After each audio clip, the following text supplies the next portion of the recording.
ونعوذ بالله من شرور أنفسنا ومن سيئات أعمالنا من يهده الله فلا مضل له ومن يضلله فلا هادي له أشهد أن لا إله إلا الله وأشهد أن محمدا عبده ورسوله اللهم صل على محمد وعلى آل محمد كما صليت على إبراهيم وعلى آل إبراهيم إنك حميد مجيد اللهم بارك على محمد وعلى آل محمد كما باركت على إبراهيم وعلى آل إبراهيم إنك حميد مجيد أما بعد فإن خير الحديث كتاب الله وإن خير الهدي هدي محمد صلى الله عليه وسلم وشر الأمور محدثاتها وكل محدثة بدعة وكل بدعة ضلالة وكل ضلالة في النار قال الله تبارك وتعالى في القرآن المجيد أعوذ بالله من الشيطان الرجيم بسم الله الرحمن الرحيم والذين يكنزون الذهب والفضة ولا ينفقونها في سبيل الله فبشرهم بعذاب أليم يوم يهمى عليها في نار جهنم فتقوى بها جباههم وجنوبهم وظهورهم هذا ما كنزتم لأنفسكم فذوقوا ما كنتم تكنزون وقال النبي صلى الله عليه وسلم في الحديث المبارك من أتاه الله مالا فلم يؤد زكاته مثل له يوم القيامة شجاعا أكرا وأنا مالك وأنا كنزك رواه البخاري۔ ہر قسم کی تعریفات، تسبیحات، تمجیدات، تکبیرات اللہ رب العزت کی ذات اقدس کے لیے لاتعداد ان گنت بے شمار درود و سلام آمنہ کے لال عبداللہ کے در یتیم امام الانبیاء امام اعظم سید الثقلین شاہ سلطان مدینہ پیارے پیغمبر محمد رسول اللہ صلی اللہ علیہ وسلم کی ذات گرامی دعاؤں کا مجموعہ صحابہ کرام رضوان اللہ علیہم اجمعین کی عظیم جماعت پر یہ جو مہینہ جاری و ساری ہے یہ 12 مہینوں میں سے سب سے افضل مہینہ ہے اور اس کا یہ دوسرا عشرہ ہے۔ ہر مسلمان نے جو اکثر انہوں نے یہ امید لگائی ہوتی ہے اور حساب بنایا ہوتا ہے کہ سال گزرے گا، رمضان آئے گا تو رمضان میں ہم اپنے زکوٰۃ کے پیسے کو لوگوں کی طرف جو ہے وہ منتقل کریں گے، کیونکہ عرش والا رمضان کی ان باسعادت گھڑیوں کے اندر یہ دی ہوئی زکوٰۃ جو ہے اس کے اوپر بھی دگنا ثواب عطا کر دیتا ہے۔ عموماً آج سے وہ 2-3 سال پہلے میں رمضان کا ایک جمعہ زکوٰۃ پہ لایا کرتا تھا، لیکن 2-3 سال کے بعد اس دفعہ میں نے انتخاب کیا کہ زکوٰۃ کے مسائل کو کھول کے لوگوں کے سامنے رکھا جائے کہ عرش والے کا قرآن کیا کہتا ہے اور مدینے والے محمد رسول اللہ صلی اللہ علیہ وسلم کا فرمان کیا کہتا ہے۔ اللہ کی عدالت میں درخواست ہے، اللہ صحیح معنوں میں قرآن و حدیث کو ہمیں اپنانے کی توفیق عطا فرما دی۔ سورہ توبہ کی جو آیت کریمہ میں نے آپ کے سامنے پڑھی ہے، دل چاہتا ہے کہ میں پہلے اس کا ترجمہ بھی کر دوں کہ عرش والے نے ان آیات میں کیا کہا۔ فرمایا والذین یکنزون الذھب والفضہ، وہ لوگ جو سونے اور چاندی کو ذخیرہ کر لیتے ہیں، سونے کو جمع کیا اور چاندی کو جمع کیا، سونے کا خزانہ سنبھال کے رکھا ہے یا چاندی کا خزانہ سنبھال کے رکھا ہے۔ اور آج کے دور میں ہمارا روپے کا خزانہ، ہمارے پیسے کا خزانہ، اس کو سنبھال کے رکھا ہے لیکن اس سے وہ زکوٰۃ نہیں دیتے۔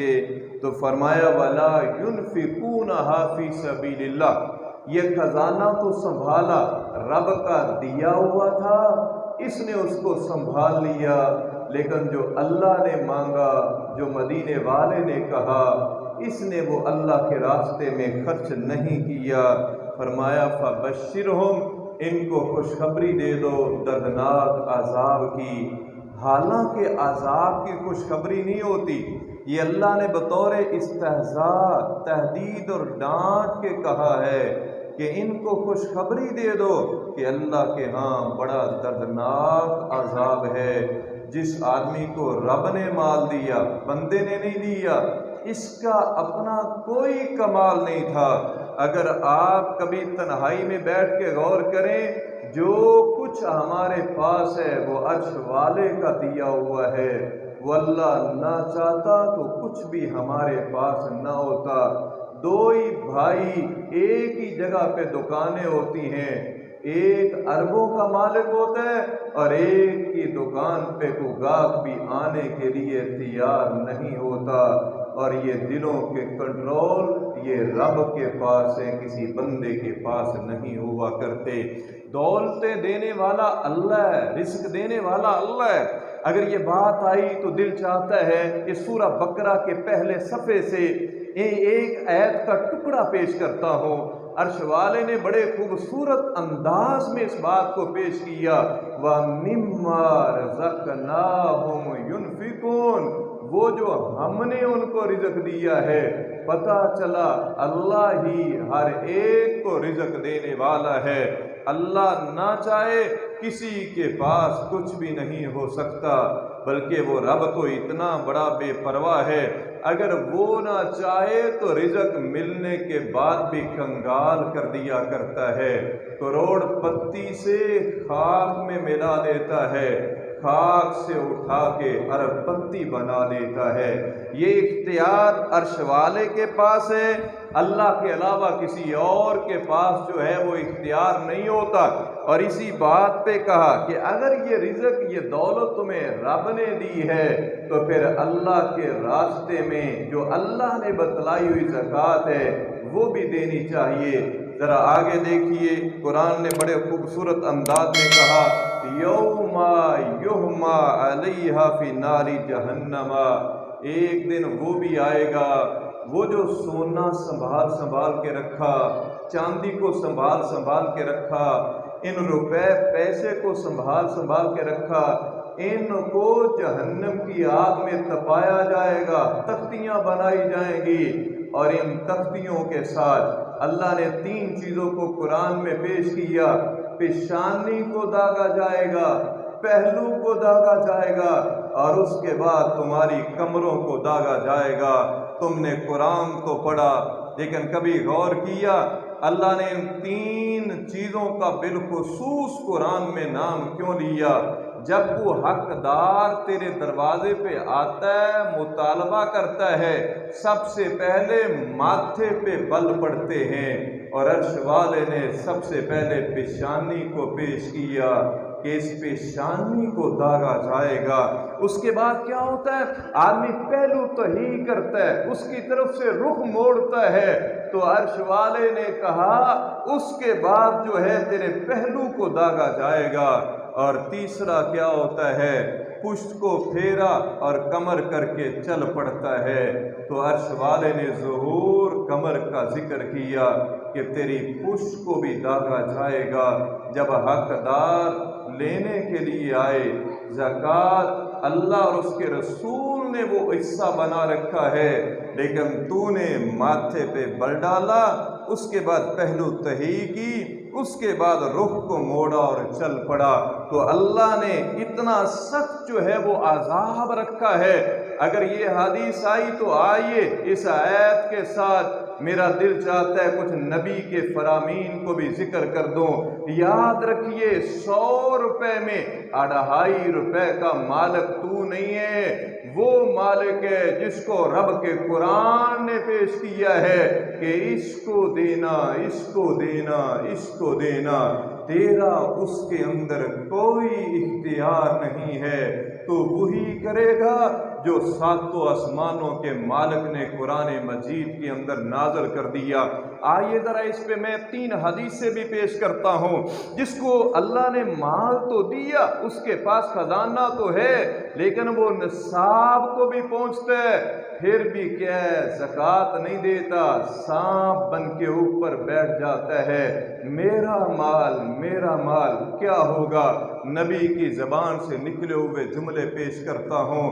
اے میرے نبی، تو نے کس قدر اس امت کی رہنمائی کی ہے۔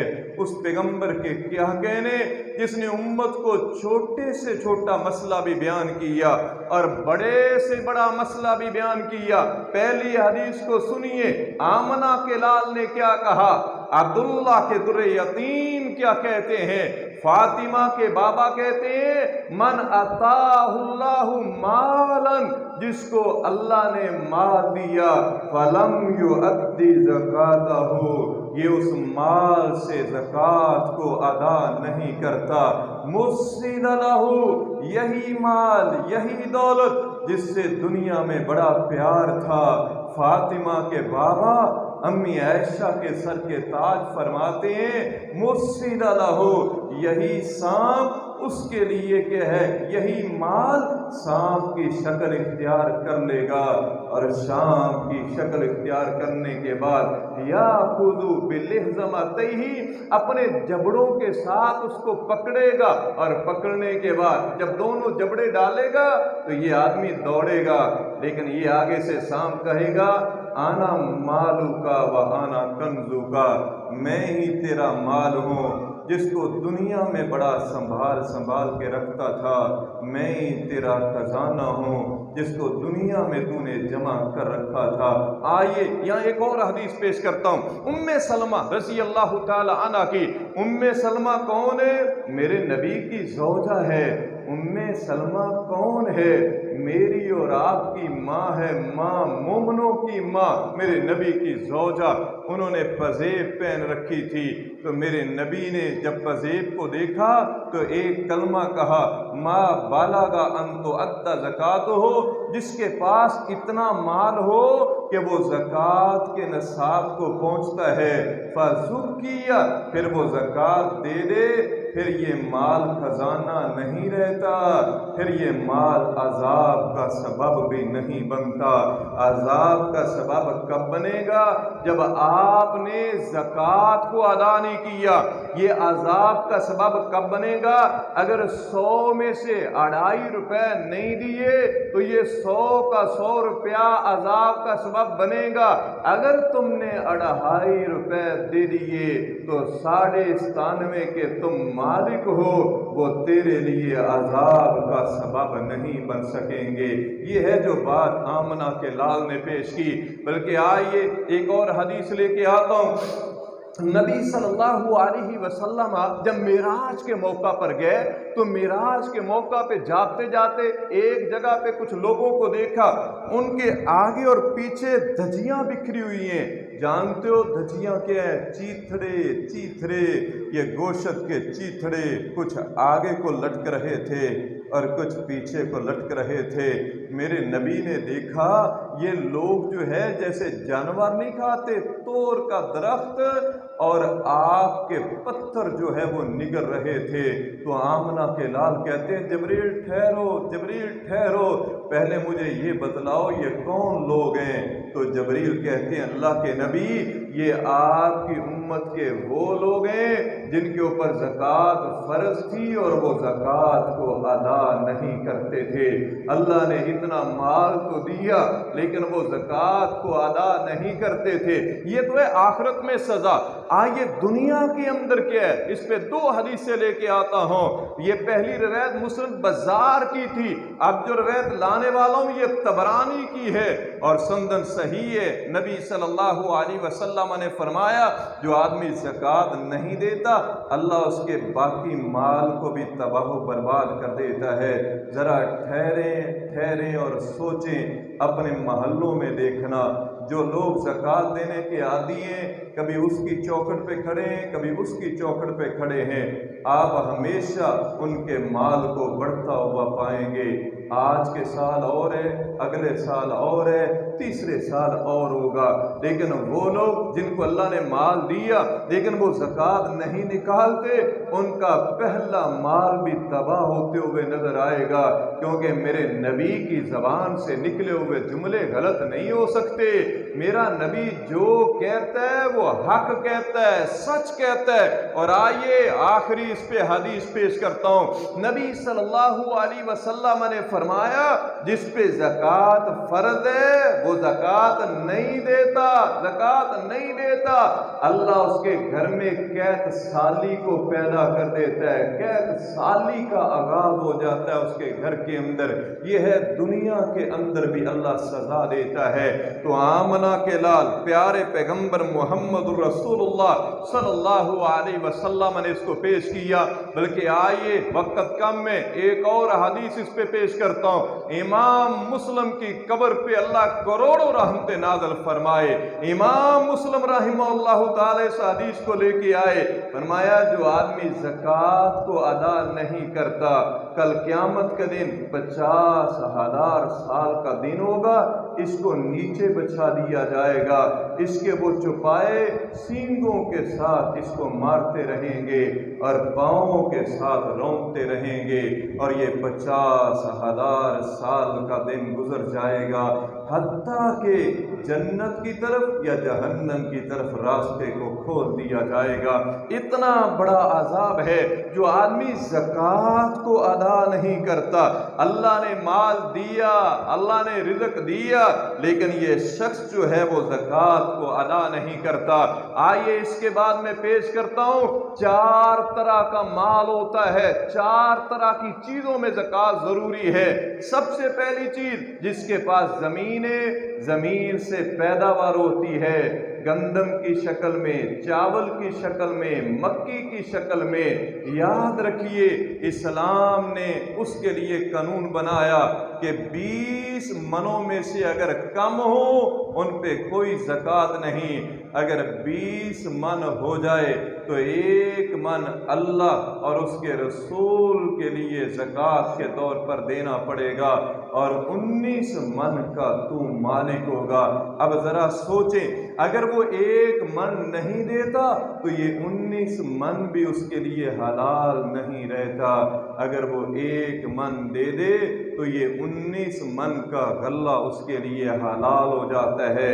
یہ تو ہے اناج جو زمین سے اگتا ہے، کیا گندم کی شکل میں، مکی کی شکل میں، چاول کی شکل میں، گنے کی شکل میں، ان تمام چیزوں کی شکل کے اندر۔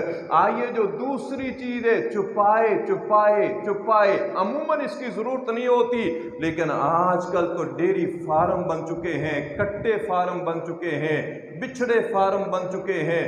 آئیے میں پیش کرتا ہوں میرے نبی نے اس کے بارے میں کیا کہا، عبداللہ کے در یتیم اس کے بارے میں کیا کہتے ہیں۔ آمنہ کے لال کہتے ہیں اگر تو 30 گائیاں یا 30 بھینسوں کا مالک ہے تو 1 سال کا بھینس کا بچہ تمہیں زکوٰۃ کے طور پر دینا ہوگا۔ کبھی غور تو کیجئے اسلام نے کتنا آسان ترین راستہ ہمارے لیے رکھا ہے کہ اگر 30 بھینسوں کا مالک ہے تو صرف 1 سال کا بچہ تمہیں اللہ کے راستے میں دینا ہوگا۔ 1 سال کا بچہ، لیکن دینا کیسے ہے؟ دل کی خوشی سے دینا، اللہ کے لیے دل کی خوشی سے دینا، ماتھے پہ بل پڑ کے، ماتھے پہ بل ڈال کے اللہ کے راستے میں نہ دینا۔ 1 سال کا بچہ اللہ کے راستے میں، اگر یہ بھینسیں 40 ہو جائے تو فرمایا 1 دوندہ جانور، دوندہ بچہ تمہیں زکوٰۃ کے طور پر ادا کرنا پڑے گا۔ یہ ہے میرے نبی کا دیا ہوا طریقہ، یہ ہے ساری کائنات کے سردار کا دیا ہوا طریقہ۔ اب ہم میں سے بعض ہمارے ساتھی کیا کہتے ہیں؟ وہ کہتے ہیں جناب پورا سال دیتے ہی رہتے ہیں۔ میں کہتا ہوں ٹھہریے، آپ پورا سال نہ دیں، وہ دیں جو مدینے والے محمد رسول اللہ نے کہا ہے، کیونکہ وہ فرض ہے، وہ فرض ہے، وہ نہیں دو گے رب کی عدالت میں مجرم ٹھہرو گے۔ آگے تیری مرضی ہے، اس کے بعد کچھ دینا چاہے تو دے دینا، نہ دینا چاہے تو نہ دینا۔ وہ دیہاتی صحابی نے آ کے کیا کہا تھا؟ نبی مجھے کچھ سمجھا دو، دین کی باتیں سمجھا دو۔ میرے نبی نے کہا تھا ایک دن ایک رات میں 5 نمازیں پڑھ لینا، بیت اللہ کا حج کر لینا، کلمہ توحید کہہ دینا، اور جو فرضی زکوٰۃ ہے وہ ادا کر دینا، اور رمضان کے مہینے کے روزے رکھ لینا۔ یہ دیہاتی صحابی کھڑا ہو کے کہتا ہے اللہ کے نبی فہل علیہ غیرہ، کیا اس کے علاوہ بھی مجھے کچھ دینا پڑے گا؟ اللہ کے نبی وہ جو 100 روپے میں 2.5 روپے تو اللہ کے راستے میں نے دینے، کیا اس کے علاوہ بھی کچھ میرے ذمے ہے؟ میرے نبی نے دونوں اونٹوں کو کھولا اور کیا کہا؟ اے میرے دیہات میں رہنے والے صحابی، وہ 2.5 روپے دینے ضروری ہے، باقی تیرے ذمے ضروری نہیں ہے، دل چاہے تو دے دینا، دل چاہے تو نہ دینا۔ یہ دیہاتی صحابی نے کیا کہا؟ واللہ اللہ کی قسم جو میرے نبی نے کہا ہے نہ اس سے کم کروں گا نہ اس سے زیادہ کروں گا۔ پھر میرے نبی نے کیا کہا؟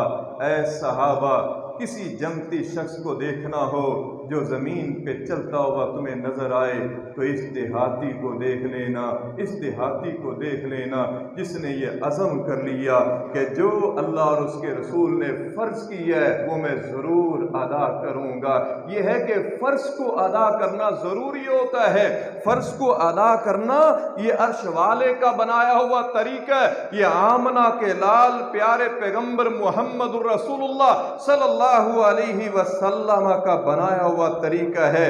آئیے ذرا اس کے بعد چوپاؤں کے بعد اگر کسی کے پاس بکریوں کا ریوڑ ہے بتلا دیتا ہوں، 40 سے کم بکریوں میں کوئی زکوٰۃ نہیں، 40 ہو جائیں تو 1 بکری ہے، 120 تک ایک ہی بکری رہتی ہے۔ جب 120 سے پڑھے تو پھر اسلام کہتا ہے 2 بکریاں دینی پڑیں گی۔ کبھی ان مسائل کو سمجھا کریں۔ میرا آج کا مضمون علمی مضمون ہے، قرآن و حدیث کی شکل کے اندر اس کو میں تمہارے سامنے لانا چاہتا ہوں۔ آئیے اس کے بعد جو تیسری چیز ہے وہ ہے سونا، سونا، سونا، چاندی۔ عورتوں کے لیے گھر میں زیور بنا کے رکھا ہوتا ہے، بیٹی کے لیے، بیٹی کے لیے، ماں کے لیے۔ ایک اور بات بھی سن لو، شادی سے پہلے جب گھر ایک ہو، چاہے 3 تولے بیٹی کا ہے، 2 تولے بیٹے کے لیے بنا کے رکھا ہے، اس کی بہو کو ڈالیں گے، اور چاہے جو ہے کچھ سونا اپنی بیوی کا ہے، اگر یہ سارا ملا کے بھی 7.5 تولے بن جائے تمہیں زکوٰۃ دینی پڑے گی، کیونکہ ایک گھر کے اندر وہ 7.5 تولے سونا پڑا ہے۔ ایک گھر کے اندر اگر 7.5 تولے سونا ہے اور اس پہ 1 سال گزر گیا ہے تو 40واں حصہ تمہیں اللہ کے راستے میں دینا پڑے گا۔ نہیں دو گے تو یہی سونا آگ کے انگاروں سے تپایا جائے گا اور یہی تمہاری پشتوں کو داغا جائے گا۔ اور آئیے یہاں بعض عورتیں کہتی ہیں ہم تو سونا پہنتی ہیں، میں حدیث پیش کرتا ہوں، میرے نبی صلی اللہ علیہ وسلم تشریف فرما ہے، نبی کے پاس صحابہ کرام بیٹھے، ادھر سے ایک چلتی ہوئی عورت آتی ہے، میرے نبی نے دیکھا اس عورت میں ہاتھ میں سونے کے موٹے موٹے کنگن پہنے ہوئے ہیں۔ آمنہ کے لال نے ہونٹوں کو کھول دیا اور کھول کے پوچھا، اے عورت بتلا کیا ان کنگنوں کی زکوٰۃ دیتی ہو یا کہ نہیں؟ یہ کہتی اللہ کے نبی میں زکوٰۃ تو نہیں دیتی۔ میرے نبی نے کیا کہا، حسن و حسین کے نانا نے کیا کہا، فاطمہ کے بابا کیا کہتے ہیں، ایو سرو کی ایو صبرہ اللہ، اے عورت کیا آپ کو اچھا لگتا ہے کل قیامت کا دن تیرے ہاتھ میں ان سونے کے کنگنوں کی جگہ پہ جہنم کی آگ کے کنگن پہنا دیے جائیں؟ یہ ہے جو عورت سونا پہنتی تو ہے، میرے نبی کہتے ہیں سونا پہننے کے باوجود اگر 7.5 تولے کو پہنچتا ہے 40واں حصہ زکوٰۃ دینی پڑے گی۔ آئیے چاندی اگر 52 تولے چاندی جو ہے آپ کے گھر میں موجود ہے تو 40واں حصہ آپ کو ہر صورت زکوٰۃ کے طور پر دینا پڑے گا۔ یہ اسلام نے 40واں حصہ اس کی جو ہے وہ زکوٰۃ مقرر کی ہے۔ آئیے اس کے بعد کتنی نقدی ہو ہمارے گھر میں ہو، بینک میں ہو، دوست کے پاس پڑی ہو، کتنی نقدی ہو تو اس کے اوپر زکوٰۃ فرض ہو جاتی ہے اور اس کو ہر صورت زکوٰۃ دینی پڑے گی۔ لیکن بتلا دوں جب اس نقدی کو پڑے 1 سال گزر چکا ہو، اس نقدی کو پڑے ان روپوں کو پڑے 1 سال، آج کے دور کی بات کر رہا ہوں 79 سے 80 ہزار روپیہ بنتا ہے، کیونکہ 52 تولے چاندی کی قیمت ہے 80 ہزار روپیہ، جس کے پاس موجود ہے 1 سال گزر گیا، اگر یہ زکوٰۃ نہیں دے گا تو رب کی عدالت میں مجرم ٹھہرے گا۔ عرش والے کی طرف سے یہ قانون ہے، اگر 80 ہزار روپیہ پڑا 1 سال گزر گیا، اب ہر صورت اس سے زکوٰۃ تو دینی پڑے گی، ہر صورت اس سے زکوٰۃ تو دینی پڑے گی۔ یہ ہے جب نقدی کی شکل میں۔ آئیے آخری چیز پیش کرتا ہوں، تجارت کے لیے، سامان کے لیے، کاروبار ہے، دکان ہے، مارکیٹ کے اندر جو ہے کپڑا لے کے بیٹھے یا کوئی اور بزنس ہے، کیا ان کے لیے بھی زکوٰۃ ہے یا کہ نہیں ہے؟ حدیث پیش کرتا ہوں، امام ابو داؤد رحمہ اللہ تعالی اس حدیث کو لے کے آئے، میرے نبی نے کیا کہا، صحابہ کرام کہتے ہیں کنا نخرج صدقہ نعد للبیع، جو بھی ہم کاروبار کرتے تھے، تجارت کرتے تھے، ہم اس سے ہمیشہ زکوٰۃ نکالا کرتے تھے، ہم اس سے ہمیشہ زکوٰۃ نکالا کرتے تھے۔ آئیے پھر سوال آئے گا کہ زکوٰۃ کیسے دینی ہے؟ میں بات کو سمجھا دیتا ہوں، کھول کے رکھ دیتا ہوں۔ ایک آدمی کی کریانے کی دکان ہے، سال میں 1 مہینہ مقرر کرے، اس کی پائی کا حساب لگائے کہ میری دکان میں کل کتنی مالیت کا سامان ہے، پورا سال کاروبار کرے، کچھ آ رہا ہے کچھ جا رہا ہے، گھر میں کھا رہا ہے، جب 1 سال گزر جائے پھر کاغذ اور قلم لے کے بیٹھ جائے، پھر پائی کا حساب لگائے، جتنی مالیت کا یہ مالک ہے، دکان میں پڑا ہے، کسی سے لینا ہے، کسی کو کچھ دیا تھا، ان تمام چیزوں کا حساب لگائے تو 1 سال کے بعد جتنی مالیت کا سامان ہوگا اس سے ہر صورت زکوٰۃ دینی پڑے گی۔ بلکہ آئیے یا ایک اور اشکال کا حل پیش کرتا ہوں۔ بس اوقات آدمی سمجھتا ہے جس قیمت پہ میں نے خریدا تھا کیا اس قیمت پہ میں نے زکوٰۃ دینی ہے؟ نہیں، جو اس سال کی قیمت ہے اس کے حساب سے زکوٰۃ دینی پڑے گی۔ آسان لفظوں میں سمجھاتا ہوں، جب تم نے سونا خریدا تھا 20,000 کو تولا تھا، تم 20,000 کے حساب سے زکوٰۃ نہیں دو گے، آج جو مارکیٹ میں سونے کا ریٹ ہے اس کے حساب سے زکوٰۃ دینی پڑے گی۔ اللہ کے لیے وہ کرے جو آمنہ کے لال نے رہنمائی کی ہے، وہ کرے جو پیارے پیغمبر محمد الرسول اللہ صلی اللہ علیہ وسلم نے اس امت کی رہنمائی کی، اور اس امت کے لیے بڑے آسان طریقے نبی صلی اللہ علیہ وسلم نے پیش کیے۔ ذرا ان طریقوں کو ہمیشہ کے لیے اپنا لیے جائیں۔ آئیے اس پہ چند باتیں اور لے کے آتا ہوں۔ بسا اوقات ایک شخص کہتا ہے میں نے تو بیٹی کی شادی کے لیے پیسہ جمع کیا، پائی بیٹی کی شادی کے لیے پیسہ جمع کیا، بڑی مشکل سے جمع کیا تھا، کیا اس پر بھی زکوٰۃ ہے؟ جی، اگر 1 سال گزر گیا ہے اس کو پڑے تو اس سے بھی زکوٰۃ دینی پڑے گی، چاہے بیٹی کی شادی کے لیے ہی پیسہ کیوں نہیں جمع کیا۔ بیٹیوں کی شادیاں باپ نہیں کیا کرتا، وہ تو عرش والے کی طرف سے مدد شامل حال ہوتی ہے، اللہ اس کے انتظام کرتا ہے، اللہ انسان کے رزق میں برکتیں ڈالتا ہے۔ تو دیکھیے ایک شخص کہتا ہے میں نے پیسہ جمع کیا حج بیت اللہ کے لیے، حالانکہ وہ فی سبیل اللہ، حج بیت اللہ کے لیے میں نے پیسہ جمع کیا، کیا اس کے اندر سے بھی زکوٰۃ دینی پڑے گی؟ جی، اگر ایک پورا سال گزر چکا ہے اس کے اندر سے بھی زکوٰۃ دینی پڑے گی۔ بلکہ آئیے ایک اور بات سمجھاتا ہوں۔ ایک شخص کا بہت بڑا کاروبار ہے، سال میں وہ کاروبار کرتے اسی کاروبار سے پیسے نکال کے ایک پلاٹ لے لیتا ہے، کیا اس پہ زکوٰۃ آئے گی؟ نہیں آئے گی۔ اگر یہ پلاٹ ہے تجارت کے لیے، بیچنے کے لیے، تو اس کے اوپر بھی زکوٰۃ آئے گی۔ اگر یہ پلاٹ ہے بیٹے کی رہائش بنانے کے لیے یا اپنی رہائش بنانے کے لیے، تو اسلام کہتا ہے پھر اس پر زکوٰۃ لازم نہیں ہے۔ اپنا گھر بنا لیا، بیٹے کو گھر بنا دیا، تم نے کروڑوں لگا دیے، اسلام کہتا ہے اس پر زکوٰۃ نہیں ہے۔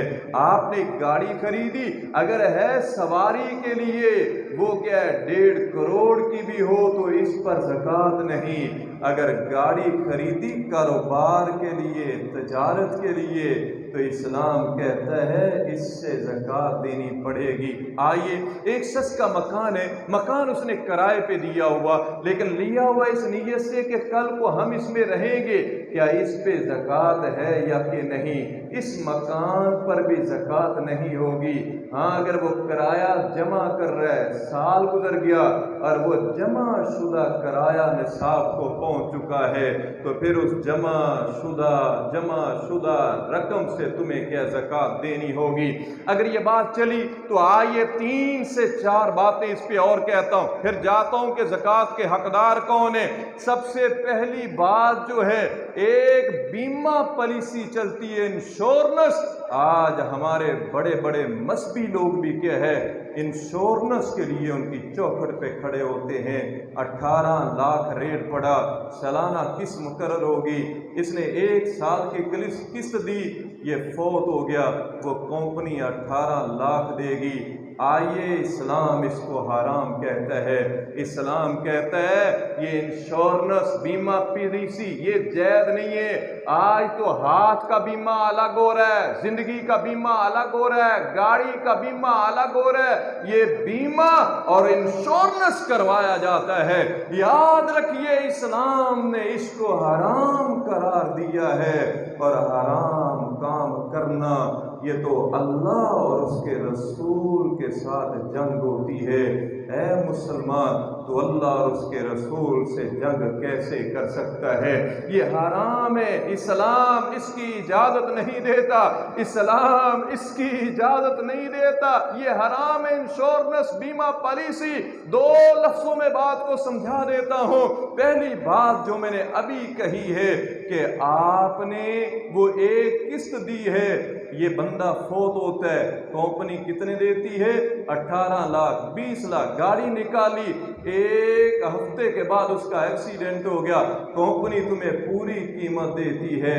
اب کیا 50,000 کے بدلے میں اگر تو نے 18 لاکھ لیا، کیا وہ سود ہوگا یا کہ نہیں ہوگا؟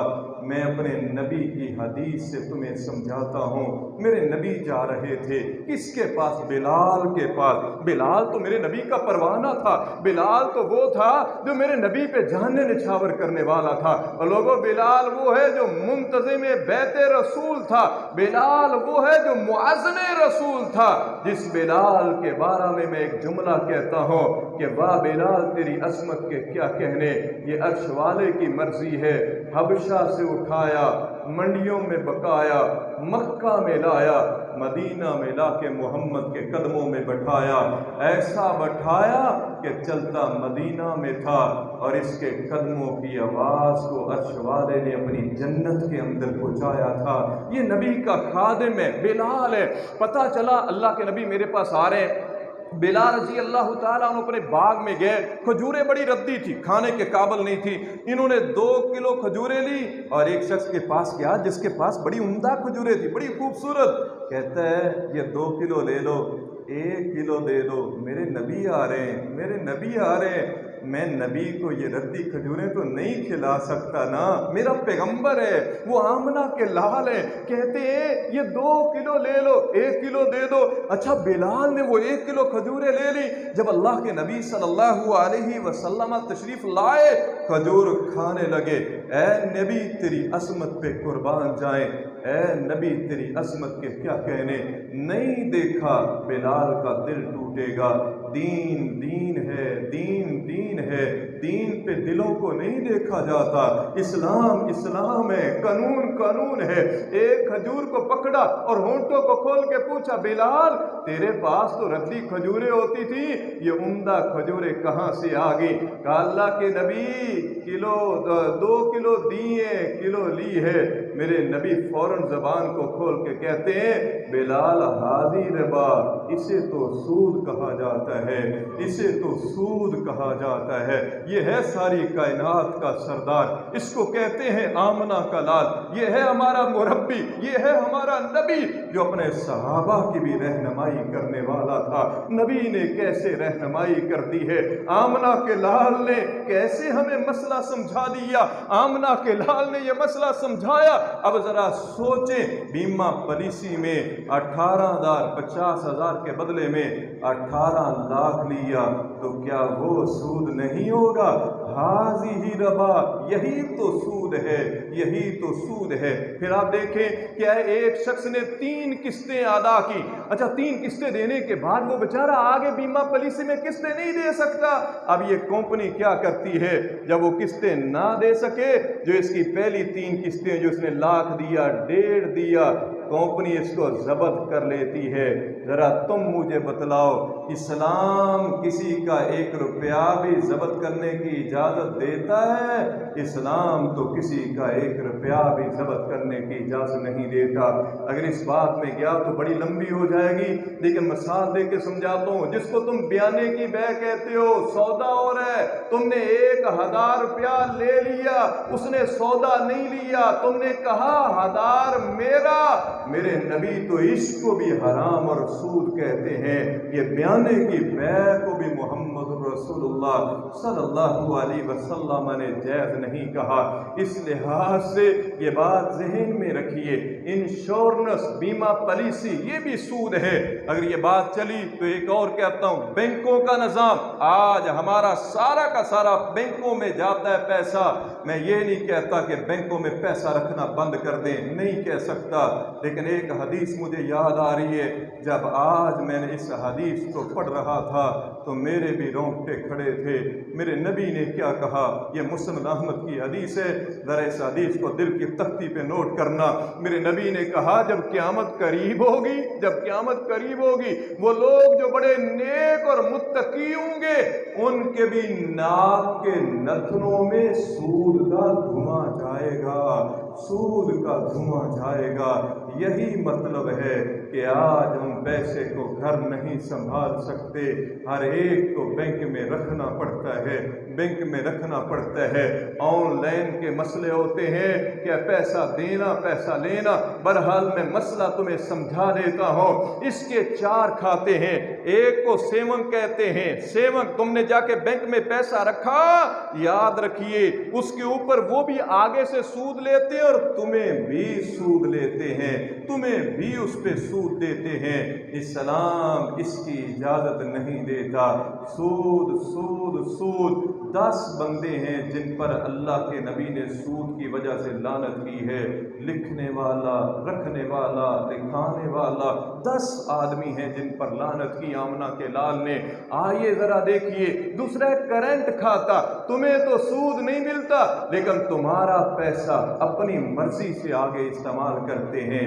اسلام اس کی بھی اجازت نہیں دیتا۔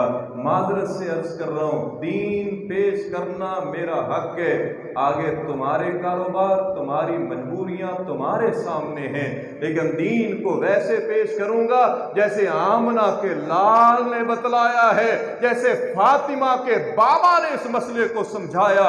یاد رکھیے، کرنٹ کھاتا جو ہے، تم تو سود نہیں لیتے لیکن تمہارا پیسہ بینک آگے سود پہ استعمال کرتا ہے۔ اسلام اس کی بھی اجازت نہیں دیتا۔ ذرا تم خود ہی قرآن سے پوچھئے، قرآن تمہیں سمجھا دے گا۔ قرآن نے کیا کہا؟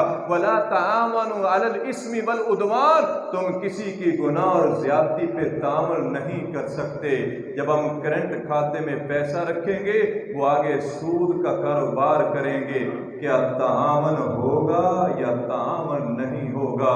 آئیے اس کے بعد ایک کھاتا ہے لاکر، جس کو کہا جاتا ہے۔ لاکر کی بھی 2 صورتیں ہیں، ایک ہے پگڑی، تم 1 لاکھ روپیہ پگڑی دیتے ہو، وہ اپنی مرضی سے استعمال کرتے ہیں، یہ بھی جائز نہیں ہے۔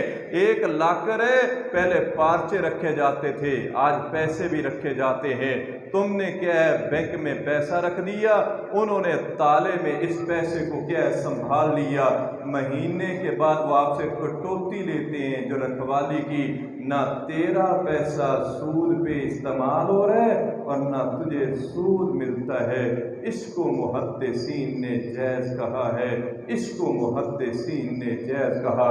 یہ جو لاکر کی صورت ہے جس کو کھول کے میں نے تمہارے سامنے رکھ دیا ہے، اس کے علاوہ یاد رکھیے باقی صورتیں شرعی لحاظ سے جائز نہیں۔ اگر یہ بات چلی تو دل چاہتا ہے ایک اور بات سمجھا کے آگے جاؤں، ایک اور بات کو پیش کرتا ہوں پھر آگے جاتا ہوں۔ اگر یہ بیع کی بات چلی ہے، ایک آج ہمارے زمانے میں ہدار نقد کی بیع چلتی ہے، بہت سارے لوگ ہمیں سوال کرتے ہیں کہ جناب یہ ہدار نقد کی بیع ہے، مثال کے طور پر ہدار کا ریٹ اور ہے، نقد کا ریٹ اور ہے۔ مثلا ہدار دے رہے ہیں 80,000 پہ تو نقد دے رہے ہیں 70,000 پہ۔ جیسے کالونیوں میں تم یہ پلاٹ لیتے ہو تو وہاں بھی ہدار نقد کی بیع چلتی ہے۔ آئیے سمجھا دیتا ہوں، اگر 3 شرطیں ہوں تو ہدار نقد کی بیع جائز ہے۔ پہلی شرط وقت طے ہو، میں تمہیں مہینے کے بعد، سال کے بعد پیسے دوں گا۔ دوسری شرط قیمت مقرر ہو جائے، اسی دن قیمت مقرر ہو جائے۔ یہ جائز نہیں ہے کہ جو اس وقت کا ریٹ ہوگا اسی دن قیمت مقرر ہو۔ اور آئیے آخری اور تیسری شرط پیش کرتا ہوں، 1 سال کا وعدہ تھا، وہ بیچارہ دے نہیں سکا، اگر نہیں دے سکا تو 7 اضافہ نہ لگے، اگر اضافہ لگایا تو حرام ہو جائے گا، سود ہو جائے گا۔ وقت طے ہو تو جائز ہے۔ اس پہ ایک نہیں بے شمار حوالے پیش کر سکتا ہوں، اگرچہ چند علماء کا موقف ہے کہ یہ جائز نہیں ہے۔ پہلا حوالہ سعودی علماء کی ٹیم نے اس کو جائز کہا، جس میں شیخ صالح عثیمین رحمہ اللہ تعالی، اور جس میں ایک شخصیت کا نام لیتا ہوں، اللہ نے اس شخصیت کو کتنا مقام دیا، آنکھوں سے نبینا تھا، عرش والے نے اس کو مفتی سعودیہ ہی بنا دیا تھا، جس کو شیخ ابن باز کہتے ہیں رحمت اللہ علیہ، رحمت اللہ علیہ، شیخ ابن باز نے۔ اور تیسری شخصیت پیش کرتا ہوں جس کو ناصر الدین البانی کہتے ہیں رحمت اللہ علیہ۔ آج بھی سعودیہ میں جا کے علامہ البانی کا نام لے تو لوگوں کی آنکھوں سے آنسو بہتے ہیں کہ کتنا عظیم محدث تھا، انہوں نے سعودیہ سے یہ فتویٰ جاری کیا۔ اسی طرح علامہ شمس الحق عظیم آباد شادی نے کیا ہے اس کو باقاعدہ پیش کیا کہ حلل البیع، اللہ نے بیع کو حلال کیا، سود کو حرام کیا۔ ہاں ایک بات اور کہتا ہوں کہ ایک بیع میں دو بیع جائز نہیں ہے۔ وہ کیا ہوتا ہے؟ یہ میں آپ کو کھاد دے رہا ہوں، ادار دے رہا ہوں، اس شرط پہ کہ آپ نے جنس بھی مجھے ہی دینی ہے، کسی اور کو نہیں دے سکتا۔ جب یہ شرط لگے گی تو سود ہو جائے گا، اس کو آزاد رہنے دو، آزاد رہنے دو۔ یہ ہے، اس کو امام ترمذی رحمۃ اللہ علیہ لے کے آئے۔ آئیے ذرا اس سے آگے جاتے ہیں کہ جناب زکوٰۃ، پھر آتا ہے زکوٰۃ کس کس کو دے دیں، اس پہ تو میں باقاعدہ 8 مصرف لے کے آتا ہوں، لیکن اس سے پہلے ایک بات کہتا ہوں۔ پیچھے کئی سوال آئے میرے پاس کہ ماں ہے، بیٹی کو طلاق ہو گئی ہے، کیا بیٹی کو زکوٰۃ دے سکتے ہیں؟ بالکل نہیں دے سکتے ہیں۔ بیٹی باپ کی کفالت میں، ماں کی کفالت میں، اس پر زکوٰۃ کا پیسہ استعمال کرو گے تو حرام ہوگا۔ وہ تیری جائیداد کی وارث ہے، جو جائیداد کی وارث ہے اس کو زکوٰۃ دیتے ہو۔ کیا بیٹے کو زکوٰۃ دے سکتے ہیں؟ بالکل نہیں دے سکتے۔ بیٹا جتنا بھی کمزور ہو، باپ جتنا بھی مالدار ہو، ویسے پیسہ دے، زکوٰۃ نہیں دے سکتا۔ زکوٰۃ ان کو دے جن کو رب کے قرآن نے بیان کیا ہے، عرش والے نے بیان کیا ہے، ان کو زکوٰۃ دے۔ آئیے پھر اس کے بعد آتا ہے سوال کہ جناب والا کیا بھائی بہن کو زکوٰۃ دے سکتا ہے؟ جی دے سکتا ہے، کیونکہ بہن بھائی کی کفالت میں نہیں ہوتی، بہن بھائی کی کفالت میں نہیں ہوتی، لیکن دے گا اس وقت جب ان شرطوں پہ پورا اترے گی، جب ان شرطوں پہ پورا اترے گی۔ آئیے اس کے بعد جو ہے ایک اور بات کہتا ہوں، کیا بیوی خامند کو زکوٰۃ دے سکتی ہے؟ جی دے سکتی ہے۔ کیوں؟ خامند کی کفالت بیوی کے ذمے نہیں ہوتی۔ ہاں بیوی کی کفالت خامند کے ذمے ہوتی ہے۔ خامند بیوی کو زکوٰۃ نہیں دے سکتا، کہے کہ چلو اور کچھ نہیں، زکوٰۃ تو پڑی ہے نا، تم عید پہ یہ زکوٰۃ سے سوٹ لے لو، حرام ہو جائے گا، حرام ہو جائے گا۔ نہیں نہیں، تیرے ذمے ہے اس کی کفالت۔ کہیں دیکھنا اس جگہ پہ خرچ نہ کرنا کہ تمہیں کل قیامت کے دن رب کی عدالت میں کھڑا کر لیا جائے۔ ذرا ٹھہریے، ہاں بیوی خامند کو زکوٰۃ دے سکتی ہے۔ جس طرح آئیے ایک بات پیش کرتا ہوں، عبداللہ بن مسعود رضی اللہ تعالیٰ عنہ کی بیوی ہے، ان کا نام زینب ہے، ان کا کوئی ذاتی کاروبار تھا، اس میں کوئی زکوٰۃ بنی۔ ان کا خامند بڑا فقیر اور کنگال تھے، تو یہ کہتی ہے عبداللہ کو کہ آپ نبی سے پوچھیں، اگر نبی اجازت دیں تو آپ کو ہی نہ زکوٰۃ دے دوں۔ آگے سے عبداللہ کہتے ہیں شرم آتی ہے، میں نبی سے کیسے پوچھوں کہ اللہ کے نبی میں بیوی سے زکوٰۃ لے لوں؟ ہائے ہائے، یہ محمد رسول اللہ صلی اللہ علیہ وسلم کے صحابہ تھے، کتنے عظیم تھے کہ آقا فرماتے ہیں کہ مجھے تو شرم آتی ہے، تم بھی جاؤ۔ اچھا یہ خود ہی چل پڑی، گئی دروازے پہ جا کے دستک دی، آگے دیکھا تو پتہ ہے کون کھڑا تھا؟ دربان کون تھا؟ میرے نبی کا عظیم صحابی بلال کھڑا تھا، بلال کھڑا تھا۔ یہ دربان کو کہتی ہیں نبی سے پوچھو، ایک عورت آئی ہے، وہ کہتی ہے خامن بڑا غریب ہے، کیا اس کو زکوٰۃ دے دوں؟ اور ساتھ یہ کہا بلال میرا نام نہ نبی کو بتلانا، اب بھی یہ ہے کہ میرا نام نہ نکلے، نام نہ، یہ خودداری تھی نبی کے صحابہ میں، میرا نام نہ بتلانا۔ اچھا بلال کے، بلال نے جا کے مسئلہ پوچھا، میرے نبی نے پوچھا بلال بتلاؤ ہے کون ہے؟ اور یہ کیسے ہو سکتا ہے نبی پوچھے اور بلال بولے نا، یہ تو ہو ہی نہیں سکتا تھا۔ جب نبی نے پوچھا نا، کہا اللہ کے نبی زینب ہے زینب، نبی پھر ہونٹوں کو حرکت دیتے ہیں، ایو زینب، اے بلال بولو، زینبیں تو مدینہ میں بہت ساری ہیں، یہ کون سی زینب ہے؟ کہا اللہ کے نبی عبداللہ بن مسعود کی بیوی ہے۔ اب میرے نبی کی باری تھی، ہونٹوں کو کھولا، کہا ہے زینب کو کہہ دو اگر خامد کو دے گی تو اللہ اسے دوہرا ثواب عطا فرما دے گا۔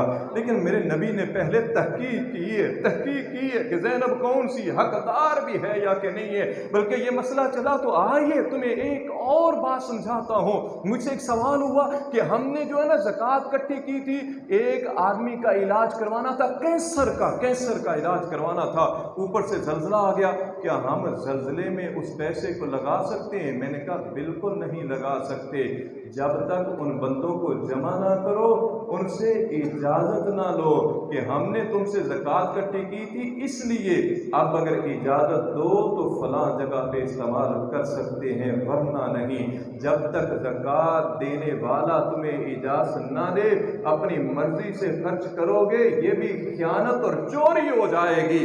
اسلام اس کی بالکل اجازت نہیں دے گا۔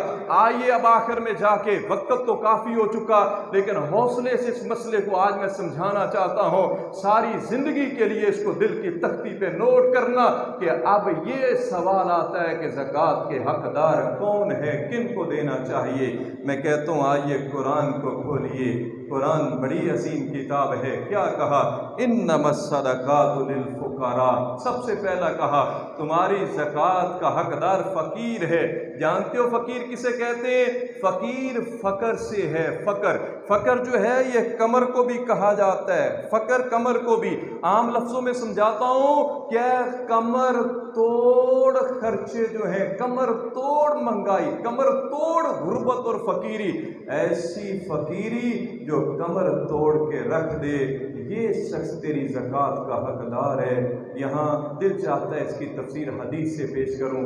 امام ابو داؤد اس کو ابو داؤد میں لے کے آئے ہیں، جس کے پاس 50 درہم ہو، 50 درہم پتہ کتنا بنتا ہے؟ 12.5 تولے چاندی بنتی ہے، 1500 کا تولہ چاندی ہے، یہ تقریباً کو 16-17 ہزار بنے گا۔ فرمایا اللہ کے نبی نے جس کے پاس 50 درہم کے برابر کوئی چیز ہے نا، وہ مالدار ہے، غنی ہے، وہ فقیر نہیں ہوگا، اس کو زکوٰۃ نہیں دی جائے گی، یہ وہ فقیر کے زمرے میں نہیں آتا۔ یہ ہے فقیر کی تفسیر۔ آئیے جب آپ کو فقیر نہیں مل رہا، پھر ہم آگے چلتے ہیں، دوسرا درجہ کس کا ہے؟ تو قرآن نے کہا وہ کیا ہے؟ والمساکین، اب مسکین کو زکوٰۃ دیں گے۔ مسکین کون ہوتا ہے؟ مسکین کہتے ہیں جس کے خرچے بہت زیادہ ہوں اور جس کی آمدنی بالکل معمولی سی ہو، یہ بھی تیری زکوٰۃ کا حقدار ہے۔ یہ ایسا مسکین ہوتا ہے جو ہاتھ تو نہیں پھیلاتا، خوددار ہوتا ہے، کسی کے دروازے پہ تو نہیں جاتا، لیکن اگر آپ اس کے چہرے کو دیکھیں تو محسوس ہو جائے گا کہ یہ فقیر، یہ مسکین ہے۔ یاد رکھیے یہ بھی تمہاری زکوٰۃ کا حقدار ہے۔ اور آئیے یہ میں نے تعریف کہاں سے لی؟ اللہ نے قرآن مجید میں یہ تعریف کی ہے سورہ کہف میں کہ وہ مسکینوں کی کشتی تھی، وہ کشتی ان کی ذریعہ آمدنی تو تھا لیکن آمدنی کم تھی، خرچے زیادہ تھے۔ یہ ہے قرآن نے سورہ کہف کے اندر مسکین کی تعریف کو خود پیش کر دیا۔ آیت تیسرا والعاملین، عامل جانتے ہو کسے کہتے ہیں؟ جو زکوٰۃ کو جمع کرتا ہے، زکوٰۃ کو اکٹھا کرتا ہے، اکٹھا کر کے پھر وہ تقسیم کرتا ہے۔ لیکن یہ کب؟ جب ایک حکومت کا نظم ہے، حکومت کا طریقہ ہے، انہوں نے آپ کو ایک طریقہ دیا ہے کہ آپ اس طرح سے زکوٰۃ جمع کریں، ڈیوٹی نبھائیں، تو یہ آدمی اگر مالدار بھی ہو تو زکوٰۃ کا حقدار ہے، اس کی اس سے تنخواہ لگ سکتی ہے، یہ تنخواہ لے سکتا ہے۔ دل چاہتا ہے حدیث پیش کروں، عبداللہ بن سعدی عمر فاروق رضی اللہ تعالیٰ عنہ کے زمانے میں، فاروقی دور میں عمر فاروق کے پاس آئے۔ عمر فاروق رضی اللہ تعالیٰ عنہ نے کہا کہ اے عبداللہ، سنا ہے تم زکوٰۃ جمع کرتے ہو، اکٹھی کرتے ہو، تقسیم کرتے ہو، لیکن تجھے کچھ دیا جاتا ہے تو تم لیتے نہیں ہو۔ وہ آگے سے کہتا ہے اس وجہ سے میرے پاس گھوڑے بھی ہیں، میرے پاس غلام بھی ہیں، تو میں زکوٰۃ کہتا ہوں کسی اور کو دی جائے۔ آگے سے عمر فاروق رضی اللہ تعالیٰ عنہ کہتے ہیں اے عبداللہ تم لیا کرو، کیونکہ میرے ساتھ بھی یہ واقعہ پیش آیا، میں زکوٰۃ جمع کرتا تھا، اکٹھی کرتا تھا، پھر میں نبی کے پاس گیا، نبی نے مجھے کچھ دیا، میں نے کہا اللہ کے نبی اس کو دیں جو مجھ سے زیادہ ضرورت مند ہے، تو میرے نبی نے کہا عمر اس کو لے لو، اپنے ہاتھ سے کسی غریب پہ خرچ کر دینا، اللہ تمہیں ثواب عطا فرما دے گا، اللہ تمہیں ثواب عطا فرما دے گا۔ یہ ہے جو عامل ہے، زکوٰۃ جمع کرنے والا۔ ایک اور بات ٹھہریے سمجھیے، یہ جب حکومتی سطح پہ یا بڑے لوگوں کی سطح پہ اس کی باقاعدہ ڈیوٹی لگی ہے، ایک ہے خود ہی نکلا کوئی زکوٰۃ جمع کی، آدھے جیب میں رکھے، آدھے کسی مدرسے میں دے دیے، یہ چوری ہے، خیانت ہے، خیانت ہے۔ اسلام اس کی اجازت نہیں دے سکتا، اسلام اس کی بالکل اجازت نہیں دیتا۔ یہ ہے والعاملین، عامل لوگ۔ اگر یہ بات آئی تو یہاں ایک اور بات کہتا ہوں، کچھ ایسے لوگ ہیں جو امیر ہوتے ہیں لیکن اسلام نے ان کو زکوٰۃ کی اجازت دی ہے۔ ایک شخص جہاد میں کھڑا ہے، پیچھے اس کا بڑا مال ہے، وہاں اس کو اسلحے کی ضرورت ہے، آپ زکوٰۃ سے اس کو اسلحہ لے کے دے سکتے ہیں، اس کا خرچہ پورا کر سکتے ہیں کیونکہ اس کا گھر قریب نہیں ہے۔ آئیے دوسرا شخص ہے، ایک شخص نے اپنے جو ہے وہ پیسوں کے ساتھ کسی غریب کو تم نے زکوٰۃ دے دی، گندم دے دی، ایک شخص نے من گندم جو ہے اپنے پیسے دے کے اس سے خرید لی۔ اب اس کے دل میں یہ نہ رہے کہ میں تو مالدار ہوں، یہ زکوٰۃ کی گندم تھی، میرے نبی کہتے ہیں اب تیرے لیے یہ زکوٰۃ کی نہیں رہی، تو کروڑ پتی بھی ہے تو یہ تیرے لیے حلال ہے کیونکہ تو نے اپنے پیسوں سے خرید لی ہے۔ بلکہ آئیے ایک اور بات کہتا ہوں کہ اس کے لیے بھی، وہ مالدار ارب پتی بھی ہو تو اس کے لیے زکوٰۃ کا مال کھانا جائز ہے۔ وہ کون سا ہے؟ ایک آپ کے محلے میں غریب عورت تھی یا غریب شخص تھا، اس کو کسی نے زکوٰۃ دی، زکوٰۃ کا پیسہ دیا، آپ اس کو ملنے کے لیے گئے تو اس نے کیا کیا؟ اس نے آپ کی مہمانی کے لیے اس زکوٰۃ کے پیسے سے کچھ چیز منگوا دی، تو آپ کہیں نہیں یہ تو زکوٰۃ ہے، میں تو امیر ہوں، میں تو نہیں کھا سکتا، تو اس کا دل ٹوٹ جائے گا۔ اسلام کسی غریب کا دل نہیں ٹوٹنے دیتا، اسلام کسی غریب کا دل نہیں ٹوٹنے دیتا۔ اسلام نے ایک طریقہ پیش کروں، بڑا خوبصورت ہے۔ میرے نبی کی ایک لونڈی ہے، امی عائشہ رضی اللہ تعالی عنہ کی، میرے نبی کی ایک لونڈی ہے، آمنہ کے لال باہر سے آتے، اس لونڈی کا نام بریرہ ہے، حدیث میں اس کے بڑے تذکرے ہیں، اس لونڈی کا نام بریرہ ہے، میرے نبی باہر سے آتے ہیں، عائشہ کچھ گھر میں ہے؟ اللہ کے نبی گھر میں تو کچھ بھی نہیں۔ کہا وہ دیکھو چولہے پہ ہنڈیا میں گوشت ابل رہا ہے اور مجھے کہتی ہو کہ کچھ بھی نہیں۔ تو آگے سے امی عائشہ کہتی ہیں آقا یہ ہمارے لیے نہیں ہے، یہ تو صدقہ دیا گیا ہے بریرہ کو، لونڈی کو۔ تو میرے نبی نے کیا کہا؟ یا میں بات کہتا ہوں میرے نبی کو ضرورت نہیں تھی، میرے نبی نے غریبوں کے زخموں پہ مرہم رکھا ہے تاکہ کوئی یہ کہہ کہ تیرے پاس زکوٰۃ ہے میں نہیں کھاؤں گا، اس کا دل نہ ٹوٹ جائے۔ میرے نبی کہتے ہیں عائشہ اس کے لیے صدقہ ہے، محمد کے لیے تحفہ ہوگا، ذرا اس سے گوشت لے کے آؤ، میں محمد اس سے کھاؤں گا۔ میرے نبی نے کھا کے تو غریبوں کے زخموں پہ مرہم رکھا، امیر بھی ہو لیکن کسی غریب کے پاس جاتا ہے مہمانی کرے، کبھی اس کے دل کو نہ توڑنا، جہاں سے بھی دے دے اس کو قبول کر دینا۔ یہ مالدار بھی اس صورت میں زکوٰۃ کا پیسہ کھا سکتا ہے۔ والعاملین علیہا، آئیے اس کے بعد جن کو ہم زکوٰۃ دے سکتے ہیں وہ کون ہے؟ والمؤلفۃ قلوبہم، ایسا شخص ہمارے محلے میں عیسائی رہتا ہے، ہمارا وہ عیسائی کام کرتا ہے، ہم نے دیکھا کہ یار اگر میں اس کو زکوٰۃ دوں نا یہ مسلمان ہو جائے گا، اگر یہ امید ہے وہ رغبت رکھتا ہے تو تم لاکھوں روپے بھی اس کو زکوٰۃ دے سکتے ہو۔ اسلام اس کی اجازت دیتا ہے۔ اگر مسلمان ہونے کی امید نہ ہو تو پھر نہیں دے سکتے، اگر اس کے مسلمان ہونے کی امید ہو تو دے سکتے ہو۔ آئیے حدیث پیش کرتا ہوں، صفوان بن امیہ رضی اللہ تعالی عنہ، جانتے ہو صفوان کون ہے؟ امیہ کا بیٹا ہے۔ امیہ کون ہے؟ جو بلال کا آقا تھا، بلال کو مکہ میں سزائیں دینے والا تھا۔ آج اسی امیہ کا بیٹا جو میرے نبی کے دشمن تھے، صفوان، کسی نے پکڑا، میرے نبی کے خیمے میں لے کے آئے، کہتے ہیں آپ کے ساتھ رہوں گا لیکن مجھے 1 مہینے کی مہلت دو، اسلام کو پرکھوں گا، نبی کو پرکھوں گا، دل چاہیا تو اسلام لاؤں گا، دل چاہیا تو اسلام نہ لاؤں گا۔ میرے نبی نے کیا کہا، میرے نبی کا کردار کیسا تھا؟ کہا تو 1 مہینہ کہتا ہے، میں محمد تجھے 4 مہینوں کی مہلت دیتا ہوں، میرے ساتھ بھی رہنا، اسلام کو پرکھو۔ 4 مہینوں کی مہلت دی، بس ابھی کچھ دن ہی گزرے تھے، حنین ہوا تو یہ صفوان ابھی تک کافر تھا، دیکھ رہے نبی کو اتنے اونٹ مال غنیمت میں ملے۔ میرے نبی نے دیکھا، وہ تو سخی تھا، سخی تھا، سخاوت کے پہاڑ تھے آمنہ کے لال۔ جب دیکھا نا اس کو، کہا صفوان چاہتے ہو جاؤ، میں نے یہ 100 اونٹ تجھے دے دیے۔ پھر دیکھا، کہا صفوان اور چاہتے ہو، یہ بھی 100 اونٹ تجھے دے دیے۔ جب 600 اونٹ دیا نا تو یہ میرے نبی کے قدموں میں آ کے بیٹھ گیا۔ ابھی اس نے اسلام قبول نہیں کیا، کہتا ہے آقا بس کرو، اب انتظار کی ضرورت نہیں ہے، میں ابھی کلمہ پڑھ کے اسلام کو قبول کرتا ہوں، میں ابھی کلمہ پڑھ کے اسلام کو قبول کرتا ہوں۔ یہ ہے جب تیرا کوئی عیسائی ملازم ہے، یہودی ملازم ہے، تیرے محلے میں رہتا ہے، تجھے امید ہے یہ مسلمان ہو جائے گا، لاکھوں روپے بھی دینے پڑے تو ہمارا اسلام کہتا ہے تیری زکوٰۃ اس کے اوپر حلال ہے، تو اپنی زکوٰۃ کو دے سکتا ہے۔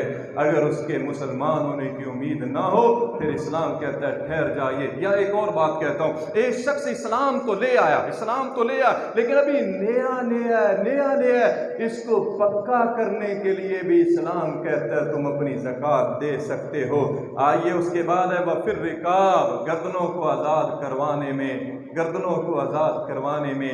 ایک اس دور میں غلام ہوتا تھا، جیسے امی جان نے بریرہ کو آزاد کروایا تھا، تو یہ زکوٰۃ کے پیسے سے آزاد کروانا جائز ہے۔ آئیے ایک اس کی اور تفسیر ہے، میں چاہتا ہوں اس کو بھی پیش کر دوں۔ پھر رکاب، رکاب کسے کہتے ہیں؟ آج کوئی آدمی نجائز قید میں کسی مقدمے میں پھنسا ہوا ہے، تم مالدار ہو، اس کے پاس کچھ بھی نہیں ہے، میں تمہارے سامنے وہ پیش کر رہا ہوں جو عرش والے نے پیش کیا، تم مالدار ہو، اس کے پاس کچھ بھی نہیں، وہ وکیل نہیں بنا سکتا، مقدمہ نہیں لڑ سکتا، اس کو سالوں ہو گئے جیل کی سلاخوں میں پڑا ہے۔ اسلام کہتا ہے تم زکوٰۃ کے پیسے سے مقدمہ لڑ کے اس کے لیے رہائی کا اسباب پیدا کر دو، اللہ تجھے جہنم کی آگ سے آزادیاں عطا فرما دے گا۔ یہ ہے کہ وہاں بھی تم زکوٰۃ لگا سکتے ہو۔ اور یہاں ایک واقعہ بھی پیش کرتا ہوں، عبداللہ بن مبارک رحمۃ اللہ علیہ، کیونکہ اگلے کے ساتھ بھی تعلق ہے۔ عبداللہ بن مبارک رحمۃ اللہ علیہ یہ جو ہے نا ایک شہر میں گئے، پتہ چلا میرا ایک شاگرد تھا، دین کا دائی مبلغ، منبر پہ کھڑا ہونے والا، کسی سے قرضہ لیا تھا، دے نہ سکا، اس نے جا کر جیل کی سلاخوں میں بند کر دیا۔ کسی سے پوچھا، اس نے کہا فلاں آدمی، اس کے پاس گئے کہ آپ کو کیا چاہیے؟ کہتا میرا قرضہ۔ کہا اگر میں قرضہ دے دوں اس کو رہا کر دو گے؟ کہتا جی میں اس کو رہا کر دوں گا، آپ مجھے قرضہ دے دیں۔ تو عبداللہ بن مبارک رحمۃ اللہ علیہ نے اس شاگرد کی طرف سے قرضہ دے دیا۔ آگے ایک اور جملہ بھی کہا، بڑا خوبصورت ہے، میرے شاگرد کو نہ بتلانا کہ تیرا قرضہ کس نے ادا کیا تھا، میرے شاگرد کو نہ بتلانا کہ تیرا قرضہ کس نے ادا کیا تھا۔ اگلے دن وہ رہا ہو گیا، کسی نے پوچھا، کسی نے بتلایا تیرے استاد آئے تھے، دوڑا استاد کے پاس گیا، کہا کیسے رہا ہوئے؟ کہتا ہے استاد جی پتہ نہیں، کو اللہ کا بندہ تھا، اس نے قرضہ دے دیا، اللہ نے میرے لیے رہائی کے اسباب پیدا کر دیے۔ تو یہ زکوٰۃ کو اس جگہ پر بھی دے سکتے ہو۔ اسی طرح غارمین، غارمین کہتے ہیں جو قرضے کے نیچے دبا ہوا ہے۔ 2 باتیں کہتا ہوں، قرضے 2 طرح کے ہیں، ایک ہے تجارتی قرضہ، تجارتی قرضہ یاد رکھنا، تجارتی قرضہ، تجارتی قرضے میں زکوٰۃ نہیں دی جائے گی۔ قرضہ لیا بینک سے، فیکٹری لگا لی، اب پہلے سال تو اس کی آمدنی شروع نہیں نہ ہوگی، کو 3 سال کے بعد آمدنی ہوگی۔ خاندان کہتا ہے یہ قرضے کے نیچے دبا ہوا ہے، اس کو کیا ہے زکوٰۃ دے دو۔ غلط ہے، غلط ہے، یہ تجارتی قرضہ، اس میں زکوٰۃ نہیں دینی جائز۔ اس میں ایک ہی صورت ہے، قرضہ لیا، فیکٹری لگائی، فیکٹری تباہ ہو گئی، کنگال ہو گیا، تو اب اس کو زکوٰۃ دے سکتے ہو۔ اگر فیکٹری چل رہی ہے، آمدنی ابھی نہیں مل رہی، آپ اس کے قرضے میں زکوٰۃ کا پیسہ نہیں دے سکتے۔ جس قرضے میں تم زکوٰۃ دے سکتے ہو، سنیے، وہ ہے ذاتی قرضہ۔ ذاتی قرضہ، ذاتی قرضہ کیا ہے؟ کھانے پینے کے لیے کچھ نہیں مل رہا تھا، کسی سے قرضہ لے لیا۔ ذاتی قرضہ کیا ہے؟ بیٹی کی شادی کرنی تھی، کچھ نہیں تھا پاس، کسی سے قرضہ لے لیا، یہ ذاتی قرضہ۔ اور اس میں بھی فضول خرچی نہ ہو، کچھ لوگ فضول خرچی کرتے ہیں، اس میں بھی فضول خرچی نہ ہو۔ تو اسلام کہتا ہے یہ اس طرح کے قرضے کے نیچے دبا ہوا ہے، تیرے پاس مال ہے، اپنی زکوٰۃ کو اس کی جگہ پہ خرچ کر دیجئے، اللہ تمہیں اجر و ثواب عطا فرما دے گا۔ اس کے بعد فی سبیل اللہ یعنی مجاہدین ہیں، مدارس ہیں، بچے ہیں، طلباء ہیں، اس طرح لائبریریاں ہیں، اس طرح یہ جو ہے نا کنویں کھدوا دیے جاتے ہیں، ان تمام جگہوں پہ تم زکوٰۃ کے پیسے کو صرف کر سکتے ہو، اسلام نے اس کی اجازت دی ہے۔ ایک اور پیش کرتا ہوں جس کو قرآن نے پیش کیا، وابن السبیل۔ آپ عربوں کے مالک تھے، لاہور میں گئے، آج کل تو بڑی سہولتیں ہیں، یہ اس دور کی بات ہو رہی ہے، یا آج بھی کوئی ایسی صورت بن گئی ہے، جیب کٹ گئی، موبائل بھی نکل گیا، پیسے بھی نکل گئے، اب آنے کے لیے کرایہ بھی نہیں ہے، تو اب کسی سے زکوٰۃ کے پیسے لے کے بھی تم کرایہ لگا کے اپنے گھر پہنچ سکتے ہو۔ یہ پوری دستاویز ہے جو میں نے زکوٰۃ پہ پیش کر دی۔ آخر میں ایک اور بات کہنا چاہتا ہوں، جو زکوٰۃ کا حقدار تو نہیں ہے لیکن ہاتھ پھیلا دیتا ہے کہ مجھے بھی زکوٰۃ دے دیجئے، اللہ کے لیے آپ میرے بھائی ہیں، 16 سال کے بعد میری برادری کی طرح، خاندان کی طرح تمہیں وہ بات کہتا ہوں جو میرا دل اس میں درد محسوس کرتا ہے، جو میرا دل کہتا ہے کہ یہ جملہ ان کو کہہ دو، خدا کے لیے کہتا ہوں، خدا کے لیے یہ بات تمہیں کہتا ہوں، اور کھلے لفظوں میں کہہ رہا ہوں کہ اگر زکوٰۃ کے حقدار نہ ہو تو زکوٰۃ سے بچ جانا، زکوٰۃ نہ لینا۔ میرے نبی نے ایک آدمی کو دیکھا، ہٹا کٹا تھا، اس نے مانگا، میرے نبی نے نگاہ دوڑائی، فرمایا اس کے لیے زکوٰۃ جائز نہیں ہے، یہ کمائے اور خود کھائے۔ اب یہاں اللہ کے نبی کی حدیث سناتا ہوں، بات سمجھ آ جائے گی۔ جو آدمی زکوٰۃ کا حقدار نہیں ہے لیکن زکوٰۃ لے لیتا ہے، کل قیامت کے دن آئے گا اور اس کے چہرے پہ گوشت کا لوتھڑا نہیں ہوگا، ہڈیوں کا پنجر ہوگا، ہڈیوں کا پنجر ہوگا۔ جو مستحق ہے وہ لے، جو مستحق نہیں ہے اللہ کے لیے کو دے بھی تو انکار کر دینا۔ آخر ایک بات اور، وقت کافی ہو چکا لیکن ایک بات اور کہتا ہوں، کئی لوگ زکوٰۃ اٹھاتے ہیں مسجد کو دے دیتے ہیں، اور ہمارے بھی کئی لوگ لے لیتے ہیں کہ دے دو بس آنا چاہیے۔ اللہ کے لیے وہ کرو جو اسلام میں جائز ہے، جو جائز نہیں اس کو چھوڑ دو۔ مسجد پہ زکوٰۃ نہیں لگتی، اور نہ مسجد کو زکوٰۃ دینا، مسجد پہ زکوٰۃ نہیں، زکوٰۃ دینی اداروں کو دیں، بیوہ عورتوں کو دے دیں، بات سمجھ آ گئی ہے، بچوں کی تعلیم پہ خرچ کر دیں، لیکن مسجد پہ زکوٰۃ نہیں لگتی۔ پہلی دلیل دیتا ہوں، میرے نبی نے کہا یہ لوگوں کی میل کچیل ہے، کیا تمہارا دل چاہتا ہے اس میل کچیل کو رب کے پاکیزہ گھروں پہ خرچ کر دو؟ کیا تمہارا دل چاہتا ہے یہ تو پاکیزہ گھر ہیں، یہ تو اس دنیا کے بہترین ٹکڑے ہیں، کیا اس سے بہتر کو ٹکڑا ہو سکتا ہے؟ میرے نبی نے کہا زکوٰۃ کیا ہے؟ تُؤْخَذُ مِنْ اغنیا، مالداروں سے لینا اور فقیروں کے اوپر لٹا دینا، یہ ہے زکوٰۃ کا مقصد۔ وَآخِرُ دَعْوَانَا أَنِ الْحَمْدُ لِلَّهِ رَبِّ الْعَالَمِينَ۔